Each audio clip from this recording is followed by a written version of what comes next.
Hi, I'm Ange, founder of Take Two, and I'd like to welcome you back to another Friday Feature Artist interview. A few weeks ago, our guest today drove home from an artist residency, walked into her back garden and fell, breaking her wrist in 2 places. Now, that's not usually how we open one of these interviews, but it turned out to be a really lovely way into today's conversation, because our guest today is Paula Kovarik, a full-time artist and fibre art teacher based in Memphis, Tennessee, and by her own admission, a 5-year planner. So we talk about what it's like when life doesn't ask permission before it upends our plans. Paula spent 30 years as a professional designer before she came to art full-time, and in the years since, her work has found its way into some serious company. The International Quilt Museum, the Memphis International Airport, features in Smithsonian American Craft and Fibre Art Now. But what struck me most about talking to her wasn't the accolades. It was how she talks about the work itself. She says, "I stitch to draw." And a lot of what she stitches carries real weight. Political anxiety, the news cycle, things that are genuinely hard to sit with. And yet she brings so much humour and lightness into how she talks about making and sitting with the process. That's really the heart of today's conversation. And I think it's something every artist can take something from. That serious work and joyful process aren't opposites. We talk about her studio, which she describes as anything but precious, full of scraps and half-finished pieces she's not afraid to cut up and start again. We hear the story of literally destroying one of her most meaningful pieces and what that allowed her to let go of. And students of hers will know how she encourages people to bring their own personal stories into their work. No drawing skills required, she says, just permission to play. If you like what you hear today, I encourage you to support Paula by following along on Instagram and spend some time on her website and journal. And of course, do all the things that help make this interview series possible. Like, subscribe, but most importantly, share this with a fellow fibre friend. We think they'll love it. So please welcome Paula Kovarik. Paula, thank you so much for being here today. It's a pleasure to have you as a Friday feature artist. How are you and how's your wrist? You broke your wrist recently. I did. I fell in my back garden and broke my wrist in 2 places. And it was right after coming home from an artist residency. I had just driven into the driveway, got out of the car, walked to my garden, fell, broke my wrist, and ended up in the emergency room.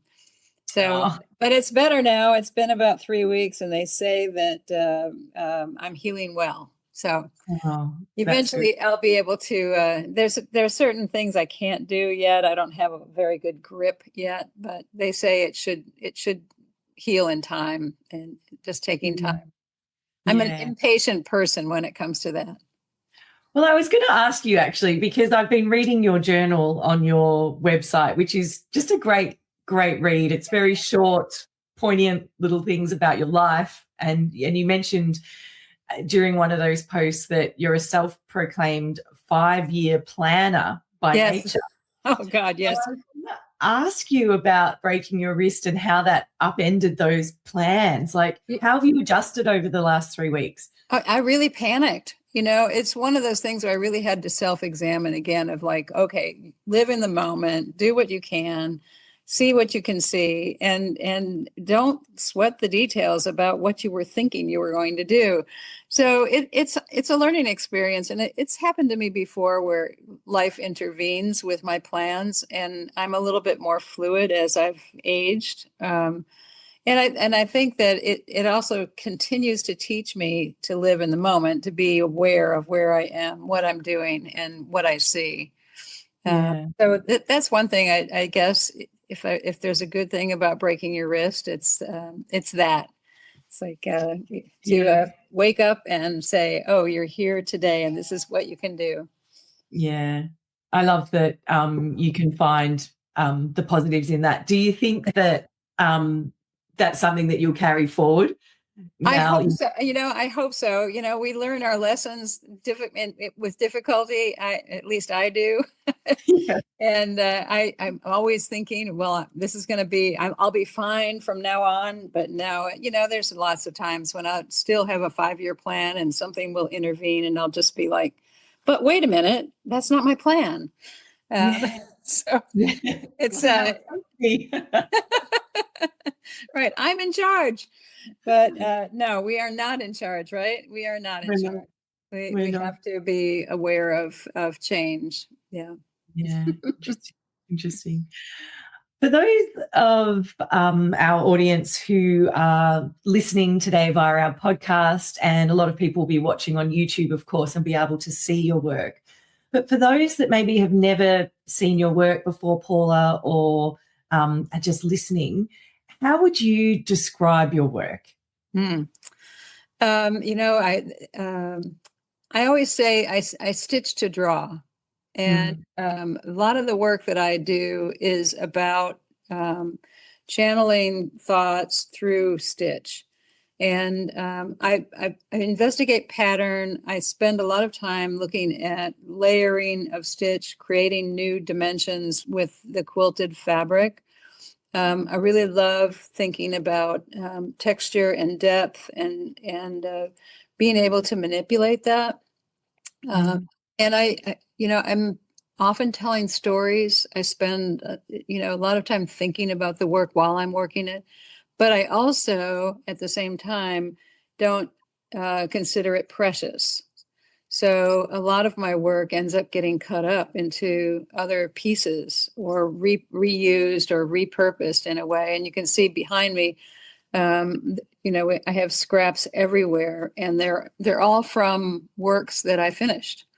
Either they didn't work, or I was tired of them, or they just had the right color, and I really had to have that color. So I would cut it and use it in a new piece. That's been a great change for me of looking at work as not precious, that it will live on and can change as I think about new things. What was the impetus for that change? I was filling up my studio. Yeah. I work all day. I'm in my studio from 7 until about 4 every day, and I make a lot of work. And my studio is large, but I don't have a whole lot of storage space. So a lot of times the work would just pile up in the storeroom, and it didn't make sense that it was just sitting there in the storeroom. So I would, come up with an idea and think, well, I've got a black and white quilt. Maybe I can use that one as my substrate for this new idea that I have. Yeah. So that's how it happened. It's kind of a, mundane reason, but when do you know a piece is ready to be cut up? Like I would imagine a lot of us out there are thinking, oh, I couldn't. Is it because you don't like it, or is it? Well, it's not necessarily that I don't like it. It's that it has what I need. It has something in it that belongs to the new idea. Okay. And I'm not, I don't want my quilts to end up, well, I don't want to end up in the storeroom. I would love to have all my quilts end up somewhere else. But at the same time, they're great beginning pieces. They already have texture, they already have color, they already have collage. And when I can go in and say, okay, well, this part, if I take that part out of this piece and move it over here to a new piece, it'll be a great start. So I don't know. Sometimes there have been times when I thought after it was all cut up, should have kept that one. But but at the same time, it's all about process for me. It's all about being in process, not necessarily creating products. And so that's really my bottom line, that if if I let go of that, if I let go of being in process, then I think I would really not enjoy what I'm doing very much. I would be too concerned about the end product. I think that's so important what you just said there for the listeners as well, like process over product. Like, yes, unless we're a commercial maker making commercial products, it really should be the case for everybody almost. I agree. I think, I was a graphic designer for 30 years. And my whole focus as a designer was to make products for people using their ideas. And so the release of that to say, okay, I don't have to do that anymore, really started my art career. Yeah. How did being a graphic designer, because that, it was a long time, 30 years, and I know a lot of amazing graphic designers that have turned into amazing artists. Yeah. How has being a graphic designer helped you become the artist you are today? Well, certainly the training. I have a degree in design, and I learned a lot about composition and color and value and shape and space and all of that. Everything from building things manually to drawing things in a 2D form. So that training and 30 years of doing it, I have sort of a natural way of approaching a piece. And I find that at the beginning of my art career, back, I don't know, 20 years ago, I was making posters. Yeah. The quilts became graphic design products. And I really had to wean myself away from that idea of this is not just a communication, this is also a feeling.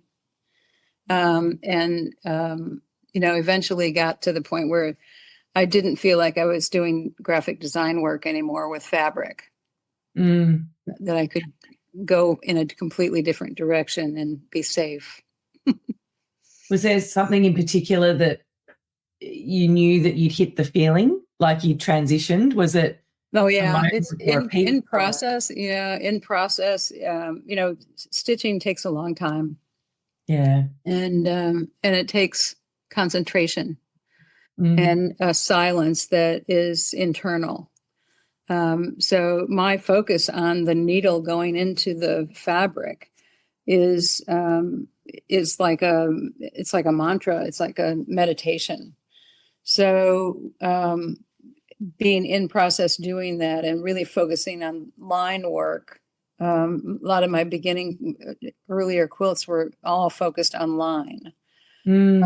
I didn't do very much piecing. I was really interested in how I could make that sewing machine draw. So that was really the whole focus. And when you're in that meditative, concentrated mode, your brain fills in the details. Yeah. And it comes from your heart.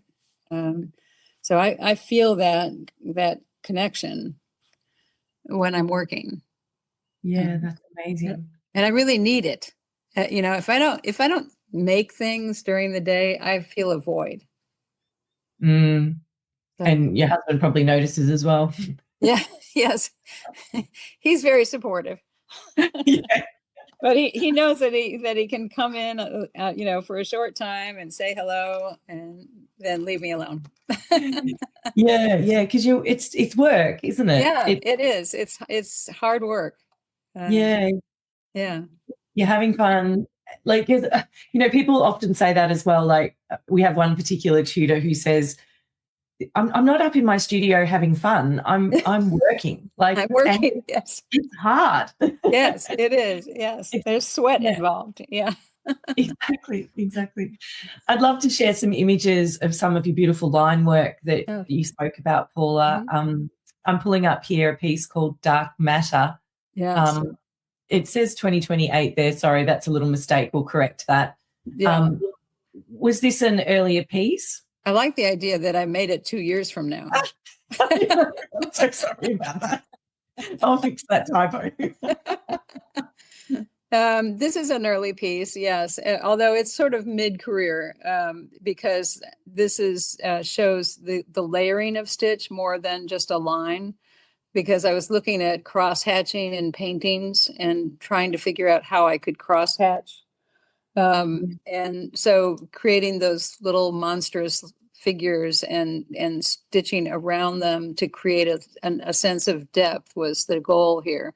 But you can see it's really focused on line more than anything. And then on top of that, the layering of stitch was another degree. So I finished the line work and then went back in and did the shading with stitch. Yeah. And then another piece here, I believe it's called Insomnia. Yes, this was a piece based, well, it was 2008 when we had a financial crisis in the US, and everything started falling apart in the economy and the government and everything, and couldn't sleep. So, this is his and hers, and things that happen when you're dreaming and not dreaming, or that you're anxious or trying to go to sleep, really trying, but remembering all the news. Yeah. Absolutely. Channeling the news is often part of my process. I do read a lot. I read science. I read environmental science. I read newscasts. Listen to newscasts. So I am channeling the stuff that I'm reading and consuming. And some of the titles that you name your pieces are like things like Silenced, Thugs, The Whole World's Watching, The Usual Suspects, The Body Politic. They're slyly, yes. Slyly protesting. Yeah. I love this notion of fiber art often being a silent protest. Like I said, when we're working as fiber artists, we are deep within the medium, and all of that emotion, anxiety, information gets channeled into your hand and through into the stitch. You can't help but communicate what you're feeling. I think. That's at least my goal. And there's some incredibly talented artists out there doing the same thing. Yeah. I'd love to share a couple of those pieces, if I can. That sort of it shows. I think it's very graphic in nature. So this is Silenced from 2023. Yeah. I love this piece. Paula, can you tell us about it? Yeah, this is actually a piece made up of 3 or 4 different pieces that I cut up. That you can see some of the canvas areas they have ink on them. I did a whole series using ink on canvas and then stitching over it and looking at work kind of as an ink blot. But then the colorful pieces, there's a hexagon piece that was a scrap given to me by one of my neighbors. And then some of the textural scraps are from another piece that I had made years ago that just had the right color, that had the right texture that I wanted to add to the communication here. And a lot of that comes with its own language.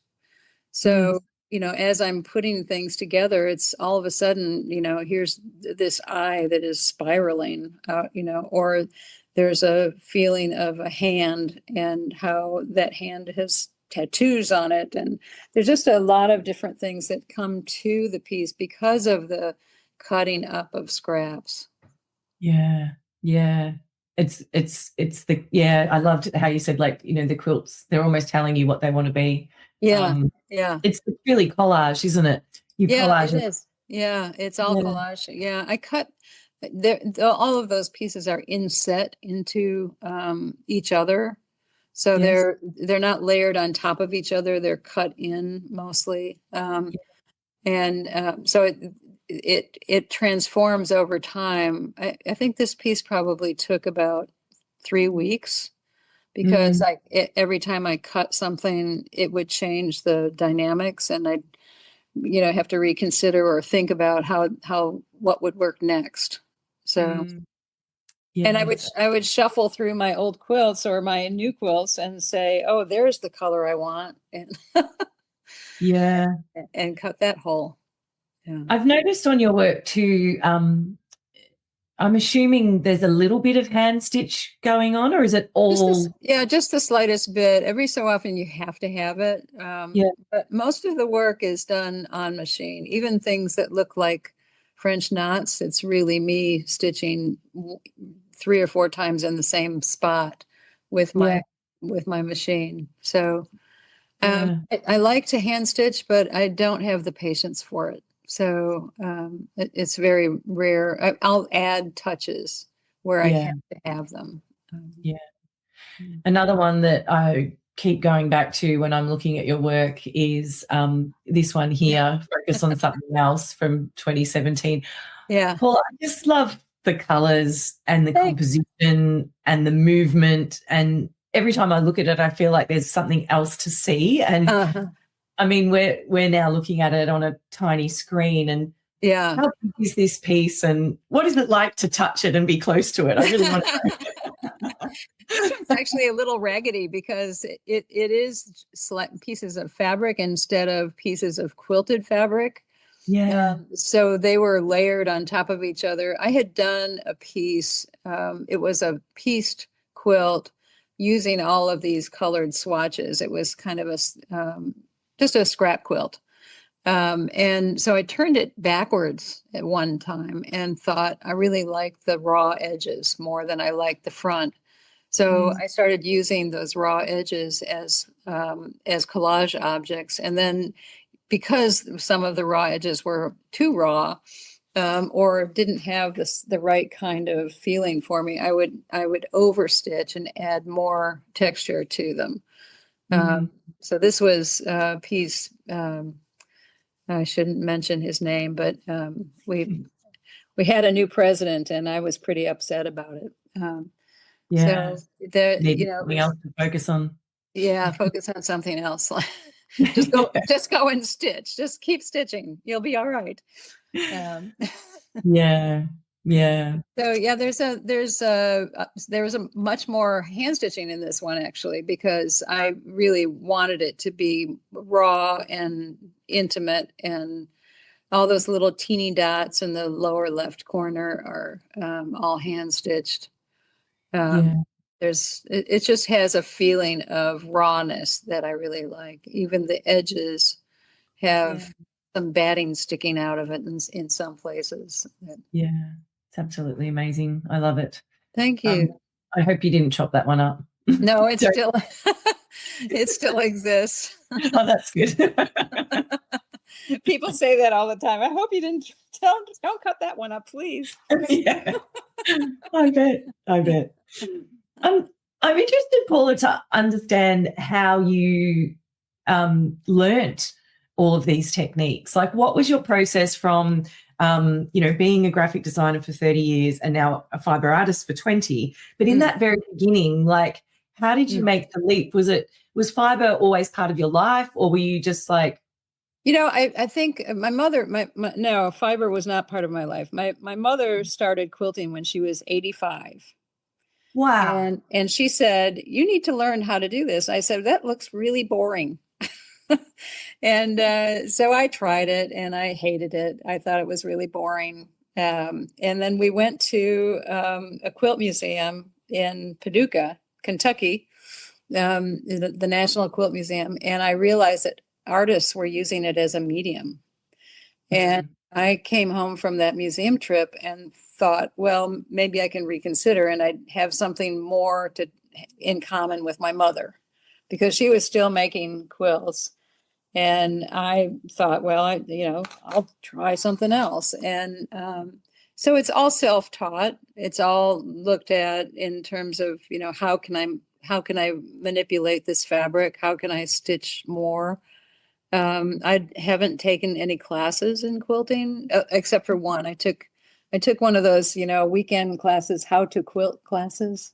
Yeah. Yeah, and thought, no, this is too boring for me. But I made it my own and decided, this is something that my mother loves, and I would like to have something that I could share with her. And she was really open to my approach. She, Mm. encouraged me to try new things, and her work actually got more and more untraditional because of the work that I was doing. Yeah. Um, so yeah, it was all about mom. Yeah. Oh, that's beautiful. She Okay. must be so proud of what you're doing, She did. Yeah, yeah. She's passed, but she inspired all of us. Yeah. Yeah, that's beautiful. That's Yeah. beautiful. Yeah. You've spoken about your studio, and we can see it behind you there, and Mm. it's abundant, which is just Yes. lovely to see. And it's been your home for 15 years, this studio. So Yes. can you describe it a little bit for us? Mm. And you've mentioned in your journal that often, like, that you describe it as a warren, that sometimes you have to like shuffle sideways. I do. I'm one of those people that has to have everything in front of me. I can't file things away because if I do that, it's gone. I don't remember, or I don't have, Yes. I don't have a way of reattaching myself to it. So everything I have in the studio is on the walls or hanging from the ceiling or in bins that are open so that I can shuffle through them. And it's the way that I work. And the problem I always run into is that it's not big enough. And even though it is quite big, Yeah. it's not, I could use another complete big building because I have so many things that I work on.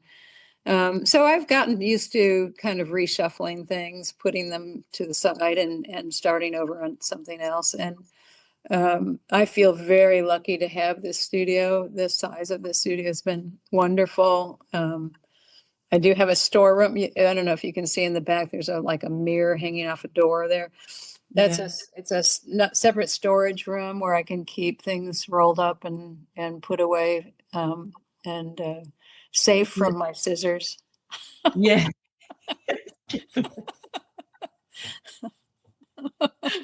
If we originally bought this, I have a beautiful 1920s bungalow house here in Memphis. It was built in 1921.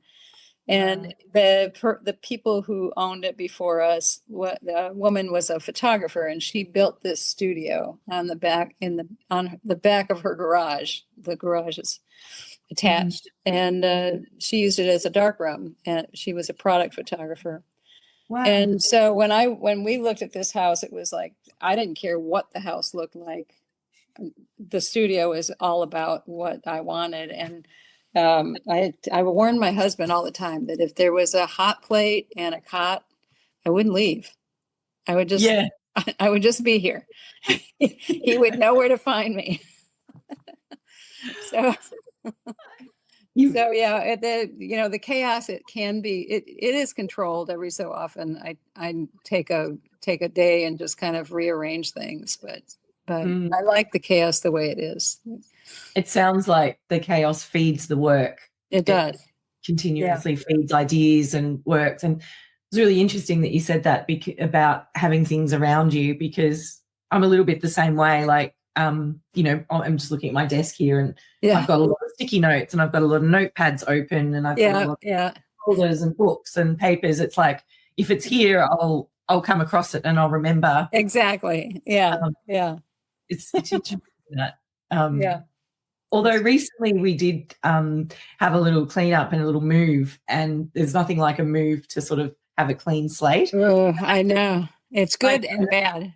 Yeah. I can't imagine you thinking about moving after 15 years and all the rest of it. But yeah, I'm realistic because, there's a certain point when we have a large yard too. And there's a certain point when, spending most of the day out in the garden trying to keep it from eating us.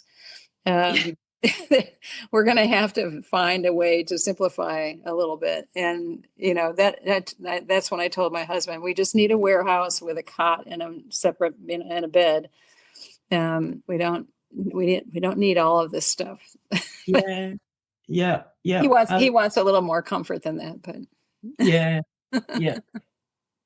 I wanted to talk to you about a bit further about the discipline that you have and the studio practice. You mentioned earlier that you're in the studio from 7 a.m. till 4 p.m. every day. yeah. What does a typical day look like for you within those hours? Mm-hmm. And then I wanted, go ahead. You go Well, first. I start my day I have a cup of coffee and breakfast, and then walk across my driveway to my studio. A lot of times the first hour is spent doing business work, answering emails or preparing statements or proposals or class things like that. And I'll do that for about an hour, and then kind of walk away from the computer and start working. And that can actually be, sometimes it'll be, I'll just sort of either work on a project that's in process, or I might start something new and just kind of do a test on stitching. When I teach, I encourage my students to do at least a test stitch square once a day. So I have a lot of squares that I do this in the morning, where I'm just kind of experimenting with stitch and texture and playing, warming up, basically. Not really creating new work, but warming up so that when I'm ready to do the work itself, I can feel like I could do it. So, and then I just, about 10:30 in the morning, my husband comes over with toast. Good. And we talk about what our plans are for the day. And then noon, I take about a half an hour for lunch. And then by 4, I'm done. I can't do it anymore. And I have to go and start my real life at home. Resurface. But, most of the time, I'm in process on several pieces at once. Right. Yeah. So I don't have, I'm not stuck to one thing. I have to have that variety to keep moving, being more creative. Yeah. Fascinating. You've had many awards, and I'll read out a few here. You've been recognised by Quilt National, Quilt Art Quilts, World of Threads, Fibre Art Now, Excellence in Fibres. You've been profiled in the Smithsonian American Craft and Fibre Art Now, featured in Art Quilts Unfolding, 50 Years of Innovation. Like, the list goes on. You're also in the International Quilt Museum in Lincoln, and you're featured in the Memphis International Airport as well. Do you think to be successful, artists need to work from like 7 till 4 every day? Like, is that what it takes? For me, that's what it takes. I think other artists may not need that much time. As I said, stitching takes a long time. The fiber work is slow. And intentionally, for me, I make it slow so that it's studied. It's slow and studied. And so if I didn't work that much, it's my joy, it's my purpose. But if I didn't, I wouldn't get as much done. And not that I'm looking for quantity over quality. I'm looking for being in process as long and as possible for myself, for my own internal peace. So, and I think that's where it shows when I do get into shows, or I do have exhibitions that are noticed by other people. I think that dedication comes through. And I don't know, there's times in the past where I would think, well, I really need to start thinking smaller so it doesn't take me as long to finish a piece. Because most of the pieces are, I don't know, 3 or 4 feet maybe 6 feet, something like that sometimes.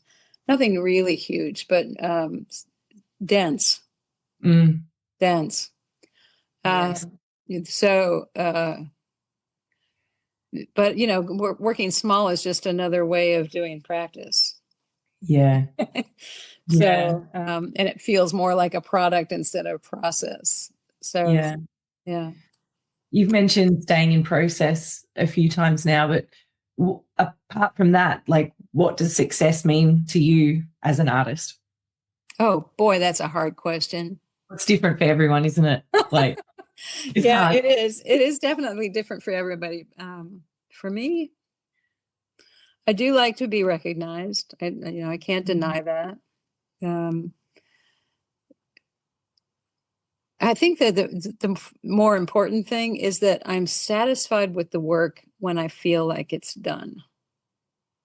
Mm. That it was a good process, that I communicated correctly with my stitch and with the fabric, that this is something that made sense to me, and it was worth the effort. Mm. So that's, I think for me, I have been in shows, I've gotten awards, all of that. That's really wonderful, and I appreciate the attention. But I'm less and less interested in that. Yeah. It's odd. It's very odd. Yeah. At the beginning of my art career, I thought, oh, I'm going to be in a museum and people are going to be, I had such ambition. And Yeah. now the ambition is do the work. Yeah. Just do the work. Just And do them. yeah. It sounds like there's a lot of satisfaction in being satisfied with a piece. So Yeah. whether it goes on to sell or be exhibited or anything like that, success maybe for you is the satisfaction of being That it worked. Yeah. happy. Yeah. Happy with the piece and like, wow, that was a good process. I'm happy with that. Now I'm moving on. So I've got Yes. a million other ideas that need to come out of me. It's true. And that's one thing that I said earlier, that I work on several pieces at the same time, and oftentimes they're completely different approaches. One's throwing ink on a canvas, the other is piecing together little pieces of scraps, and the other is building something in 3D. Yeah. So my work is very diverse in the way that I approach it. Oh, 100%. And we need to talk about your 3D work. It would be remiss of us, obviously, not to. Paula. But before we do that, just on the topic of sort of, the working and getting into the rhythm and sample pieces, Yeah. if there was someone sitting at home right now listening and they were just feeling a little bit stuck in their creative practice, maybe they're not creating daily, maybe they're not even creating weekly, they're just feeling a bit of resistance. What Sure. advice would you give them? Well, I say start. I mean, there's many days that I go into my studio and I have no clue what I'm going to do. I have no direction. And I have many different practices to get my juices going. Drawing is one of them. Reading is another one. Cleaning the studio will give me all kinds of things that, oh, I forgot about this piece of fabric, or I really need to try that thread, or those kinds of things. But don't sit in your living room watching TV or not doing anything. You just need to start. Just go out and get it. And I feel like, every piece doesn't have to be a masterpiece. If you can find joy in making something that is simple and beautiful, that's enough. It doesn't have to be in some major show. It doesn't have to show up and, on everybody's radar. It's all about the process. And so I've had a number of students come to me and say, well, how do you keep creative? And I just say, I start. I do stuff. I might sweep the floor. I've got a series of sticks that I'm wrapping thread around. Yeah. Those just things that allow me to sit and think, and doing something like wrapping a thread, it comes out. Something it's like, oh, I could do this. And Yeah. you put the stick away. The stick away, and then with that stick. who knows? I'm sure you'll find something amazing. I have a lot of them. I find that, quantity is a big thing too. If you do more than one stick, it's really cool. Exactly. There's this beautiful power in repetition, isn't there? Yeah. Yes, I love that. I really noticed that in Japan as well. Walking around there's this beautiful symmetry and repetition and order of things. I know you've just done were you doing a residency in Japan recently? Yeah, last year I was there for a month in October. Yeah, and it was spectacular. That really it's changed. It didn't change my viewpoint about what I was doing, but it did give me great inspirations. Lots. I think I have 1 billion pictures. And I did while I was there, funny story. They when I applied and they accepted me, I said, I would really like to have a sewing machine, and it needs to have a free motion foot. And so they said, oh, no problem. We have a sewing machine. And they would order they make sure it had a free motion foot. So when I got there, there was a sewing machine there. It was probably 1950s sewing machine, which not putting those down because they can work. Yeah. But they pointed to the foot pedal saying, yeah, it has a free motion foot. And so I couldn't do what I do,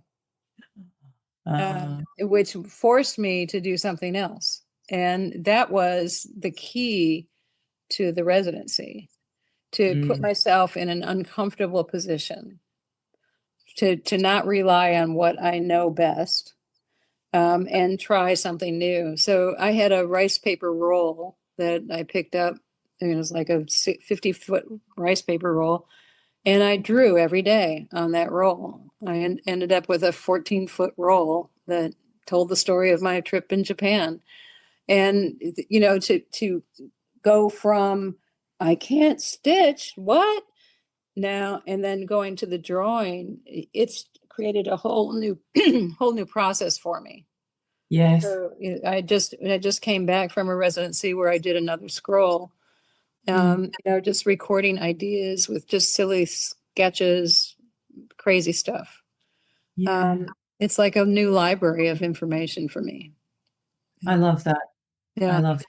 It's really, I think it's important. I try to go to a residency once a year, or at least a retreat, someplace where I'm not in my comfort zone. And I usually bring very few supplies. I don't bring my studio. I don't bring what I am comfortable with. It forces me to be creative in a new way. And that has helped my practice. Yeah. I think it's a more well-rounded practice because of those residencies. Yeah. I've heard a very similar story through one of our tutors, and someone you might know, Claire Ben. Oh, yeah. Yeah, so when she was developing her new process for working with earth pigments, it came off the back of an arts residency as well, where she wasn't allowed to use acrylics. They have the filtration systems and the water treatment that we have. Because it was plastic. Yeah. And it was an eco, and it was exactly the same thing. So she knew that she was sort of wanting to go down that path, but she was literally forced into it in this area of isolation. It was in Spain to be. It's really, I recommend it to everybody. Yeah. Even if you can just, rent a cabin somewhere for 2 weeks. Yeah. Just do something out of the ordinary. It changes your perspective and your techniques, I think. Yeah. Yeah. It's one of my dreams is to set up a little arts residency. I'll come. Yes, you are more than welcome. And we're just going through the process now of designing it, like going, great. okay, well, what is essential in a space for people? So, I want to tell you one thing. mm, I've been to, I don't know, 4 or 5, maybe 6 residencies, and the rawer the place is, the better. okay. When I got to Japan, they had a chair, a dining room chair with the stuffing coming out as my chair, Mm, 2 sawhorses and a board across across the 2 sawhorses for my desk, and a bulletin board that was sort of painted with a bunch of. That's it. That's all I had. And right. again, it was one of those things where uncomfortable, make do, ask for help, all those things that we are uncomfortable with Yes. made the experience much more in depth. It Yeah. really brought lots of thoughts. I guess other people might be frustrated by that, but for me, it was exactly what I wanted. Mm, I've also been to the Virginia one that I just came from. I had this huge, beautiful studio and a simple table and a couple of chairs, and that was it. Nothing more. It's all about what you bring here, not mm. what you're there. Not Distracted by. yeah, not but yeah. Yeah, that's so fascinating, because I'm thinking to myself, well, I'd like there to be a sink for the mixed media artists, and there needs to be there Yeah. needs to be a toilet, and they need somewhere to sleep, and Yeah. um, Well, I want that's for sure. Yeah. I want you to have a view, and I want you to have privacy, but also if you wanted to come around and say hello to us, you could if you wanted to, but Yes. you maybe I'm All overthinking of it. those are great questions. The one thing about the Virginia one is each studio had a twin bed in it. So if you got tired working, you just go take Yeah, a nap. have a sleep. Yeah, it was Yeah, nice. It was really nice. Yeah. And yeah. people was, I remember when we've all got there, the people were kind of streaming in, and several came up to me and said, "Did you get a bed too?" it's like, it's like, yeah, I got a bed. Yeah. I Yeah. know a few artists that have beds in their studios and Yeah. workplaces, because they need that rest. And Yeah. one artist, that's her studio is literally her bedroom, and it's beautiful. Yeah. Yeah. It was really quite spiritual, actually. Yes. To Um, be within. Yes. Yes. yeah, Yeah. yeah.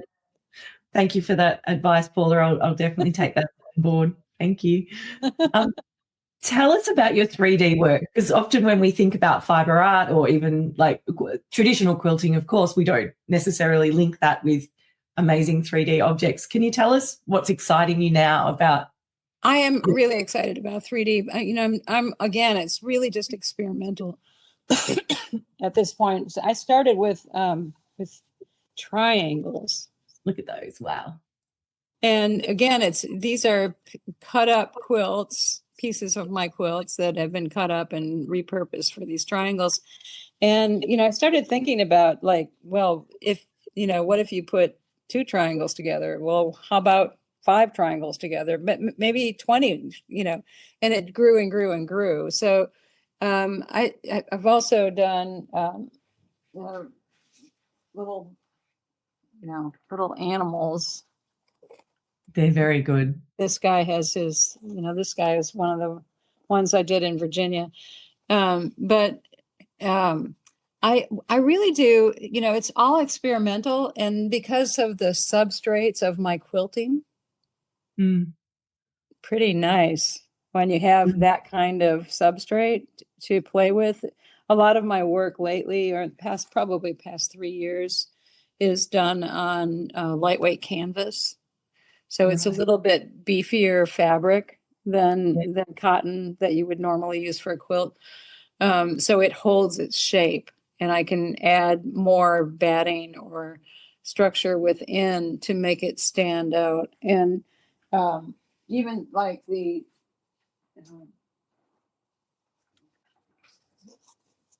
Look at that. this guy has a quilt that I made when we were suffering from an egg shortage. Oh, yes, we've had that here too. So he's got all his eggs in a row here. It's very playful. Yeah. Like when you know the Yeah. story, it's so Yeah, playful. they are quite fun and funny, and I like when they can do stuff. So I started playing with bobbleheads. Yes. This guy has a Oh, wow. So it's like something that you put on the dashboard of your car that wobbles Yeah. around, yeah. made out of a quilt. That's incredible. Right. Yeah. Yeah. So yeah, he nods yes all the time. Just give him a tap when you have a new idea and he'll Yeah. confirm or deny. Yeah, he says yes, yes, yes, yes, yes. Keep going. That's great. Yeah, you're brilliant. Yeah, yes. Of course, everyone needs a studio companion like that. For sure. I know. And then the strips behind me here this is kind of a piece that I'm still working on. It's basically all kinds of little strips, but I'm thinking about using it as kind of an isolation chamber. So yes, you can walk inside it and it changes your perspective. Oh, fantastic. Yeah. So for those at home listening, Paula's just walked inside one of her sculptures, which is a lot of beautiful scraps of fabrics all stitched together in long pieces, hanging, I'm assuming is suspended from something hanging off the roof. There's a wire ring at the top. Yeah. Yeah. And she's walked inside of it. It reminds me of one of your very first pieces called it was called Isolation Chamber as well. Yeah. Which I believe was just before COVID. Yes. Yes. Can you tell us about it? Well, I had this brilliant idea that I wanted to make these globes. I wanted like maybe 8 or 9 globes for a solo show. So I made a couple of them, and I wanted people to be able to put their head into them.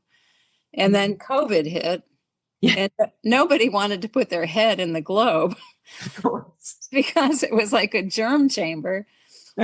So it became my personal isolation chamber, and it recently was sold and it's gone on to another life, but I never did get to do that show of 8 or 9 globes where people could walk and put their heads into, because inside it was lined with kind of a lace that I had. It was lace and scraps of fabric, and it said, "Calm down." So that you could just sort of, it dampened your ears, it was quieter, and it was very peaceful inside. So like bit of sensory. Everybody needs an isolation chamber. Yeah, everybody needs one. Yeah. Oh, I love that. I love that. And then I made a herd of beasts too. So I don't have a beast here with me, but headless beasts. Really? What was that all about? It was about politics and how people are following without thinking. Yeah. Sorry, I forgot I was not on the screen. Yeah. Julia, I was too busy listening. I was I forgot I was in an interview. I was just having a conversation. I was just chatting. I loved the journal post you did on your website about the isolation chamber, and I watched too much TV, and you spoke about I sold one and I destroyed one. Yes. Yeah. Talk about why it's I don't want to assume, but is it hard sometimes to let go of pieces and sell them? And yes. Why is that? And then I want to talk about the destruction. Yeah. Yeah. People ask me all the time if I sell my work, and I do, but hesitantly. And I don't know why I'm so hesitant about it. It's one of those things where, it's going to end up in the storeroom. There were a few pieces that probably, I think about, passing them on to my kids who do not understand my work. They don't, they both of them have said, "I don't understand this stuff, Mom." But it's like, I know that they'll come to my studio and go, "Oh my gosh, what was she thinking?" And so I should let them go more often, and I'm pledged to that. But I also look at them as my raw material. So I'm still making statements with them. And that was part of the destruction of the TV set. Mm. The TV set was one of those I cannot, very important pieces for me. It Mm. has a 15-foot scroll inside that was Mm. quilted. And then when you turn that knob on, it will roll just like a TV show. Mm. So it was, it went to many shows. People, thought it was very clever. And it was one of those things where I felt like it was all about politics, about the media, and about how we listen to the TV and we think we're getting the truth, but we're not. And who knows what the real story is. So a lot of that was in that scroll. And, I thought to myself, I'm so tired of listening to that stuff or watching that stuff that I want to destroy it. Mm. So I decided to destroy the TV as a kind of a protest against the media, my own personal protest. Nobody Mm. will get it, but it was very important to me to break the preciousness of it, and also to recognize that the most important part of the piece was the scroll itself. Mm. So it's going to be showing that the scroll is going to be at a solo show this next fall, where I'm going to show the scroll and the destroyed TV at the same time. Yeah. So it's a statement piece, and there was some relief in it. I mean, the nice thing about the film that we did while I was destroying it is that I used a chainsaw to break it. Yeah. And there was a sense of relief that first chainsaw draw, of like hitting that wood with the chainsaw and hearing the destruction and kicking it and pounding it. And there was just a sense of relief of like, okay, this is exactly what I should do with this piece. Yeah. Yeah. And the video that you have on your website. So if you go to Paula's website, underneath her journal and scroll down to that post, it wasn't too far ago, so it wasn't that long ago. You'll find it easy. There's a video where you can watch Paula. It's quite empowering watching that video. One, I think, for a lot of reasons, but also the physicality of it, like an older woman using a chainsaw. For me, that was like brave. I was like, wow. I was thinking that you'd be kicking it or something, but I'm like, no, you actually have a chainsaw. Yeah, the so case brave. itself. The case itself was so. My brother built the case for me, and it was so well built that nothing would destroy it. Yes. And so I had to use a chainsaw.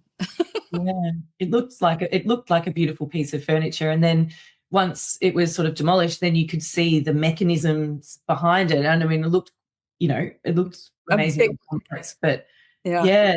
And then you picked up the scroll from underneath it, from inside of it, and it was just there's something very powerful about that video. Oh, thank you so much. I appreciate that. Yeah, I felt like we did what I wanted to do, and it was kind of a rebirth of the piece too, of removing it from its case and just laying it down on a blanket. It just felt like, okay, well, this piece can still move on, but not with the imprimatur of the TV, which is where it all emanates from. And the setting that you chose to do it in as well, like it almost looked like a bit of a war zone in itself. It was, yeah. It was a very remote warehouse, abandoned warehouse, and the floor was covered in poison ivy. Oh, wow. I mean, it was just these huge strings of poison ivy coming at us. And we had to sort of tiptoe around to find a place that it didn't have poison ivy in it, which I thought was totally appropriate. But yeah, be careful what you watch and where you tread. Yeah, do not step on the green stuff. Yeah. Paula, it's been so amazing talking to you. Have I missed anything? Is there anything else you'd like to talk about? I mean, you've got your beautiful piece here from 2026, Burst. Would you like to end Oh talking yeah, about Burst that is one? there. Yeah, that one actually, it's up on my wall, but I don't think you can see it. It's behind the. Oh, there it Yeah. is. Yeah, I'm really happy with this piece. It's again, it's a feeling of anxiety, and bringing again the media and the politics that we are suffering through here in the States, and feeling like things are falling apart, and also bursting and birthing new things. Mm, So yeah, it's interesting to work to try to bring something, to have something emerge from a flat piece. mm, That was the challenge with this piece, is to try to have this emerging figure, face, whatever, mm. to come from a background, and it sits pretty well on the wall. It's about the burst part is probably 8 or 10 inches deep. Yeah, So it comes out from the wall pretty far. yeah. Uh, yeah. Imagine it'd be quite heavy. It's pretty heavy. It's, a lot of the fabric is canvas, Mm, and all of it has like a wool batting and a backing of, muslin or cotton. So, it's 3D in many ways. I'm mm. still working on the edges a little bit, but Yeah, it's almost done. beautiful. It's Thank beautiful. you. Yeah. If people would like to see more of Paula's work, you have a beautiful website that I've mentioned, and it is your name. So Paula Kovarik, KOVARIK.com. So I really encourage you to head there. And also you can follow Paula at Yellow Brick Studio on Instagram, and you post fairly regularly on Fairly there. So right. Yeah. Yeah. I it's nice try to put today's stitching up, but yeah. yeah, yeah. And also you have a book. Now, Mhm. when was that written, and what can people expect if they just It's a, do I have a copy here? I don't think so. Um, uh, it was a book I put together based on my practice as an artist, of how I started thinking about being an artist and where I was going with stitching, and how that fit into what I wanted to do as an artist. And I created, I think there are 4 or 5 exercises, step-by-step exercises that people can try with their free motion stitching. So, and to sort of leap off and do something new and different. Um, Absolutely not traditional quilting. There are stories about my mother in there. There's stories of, there are how-tos, there are tips and treats. There's all kinds of different things in that book. And it was the basis for my workshops that I teach. And usually they're 5-day workshops that where we get in a room and we stitch for 5 days until it yes, feels comfortable. nice. And I've changed. I've done a number of different kinds of workshops lately because of the 3D work. But yeah, that book has been well received. People enjoy trying the exercises, and I'm still surprised when I get reports that there's more sold. Yeah. So that's great. Yeah. Well, I recommend everybody jumping onto your website, finding it there. It's called At Play in the Garden of Stitch. And I think that's a beautiful title. Yeah. Thank you. Yeah. One of the things you mentioned to me when we did our test call, Paula, was that you're enjoying encouraging your students at this stage to bring more personal stories into their work. Mhm. Um, Yeah. and, remembering how fibre and stitch can carry memory. Mhm. Yeah. You're enjoying that? Yeah, I am. It's intense sometimes. Mm. I think that, most of the people that come to my workshops are very experimental. They're interested in trying new things. And so when we start talking about their personal lives and their personal thoughts, I like to give them space to just kind of play. And it really, I've had some great classes where people surprise me so much of, telling these stories that are just out of this world. And finding a release or finding fun in it or finding pride, those things that can actually, and it's not really like drawing that story. You don't have to be a drawer. You can express it through color and shape and composition, and you can tear it up, you can rip it down, you can cut it up. All those things, all those emotions can come into the work, and it's just so much fun to see people exploring and trying new things and having those aha moments where it's like, oh, now I know what we can do. That's Yeah. so exciting as a teacher and so rewarding as a teacher to have those little moments where people say, oh, I didn't know I could do this. Yes. It's great. How satisfying. Yeah. Yeah. Well, for me, I've loved hearing you talk about process over product, the transformation of things, not being afraid to cut things up, living in the chaos, Yes. and being okay with that. Things don't have to be all neat and tidy. Right. It's just been fascinating, and just the joy that you bring to your work as well. Like, you can talk about serious political statements and use fiber and thread to remove some anxiety that we all feel in the day and age that we're living in, but you do it with such joy and discipline. I try to keep a sense of humor.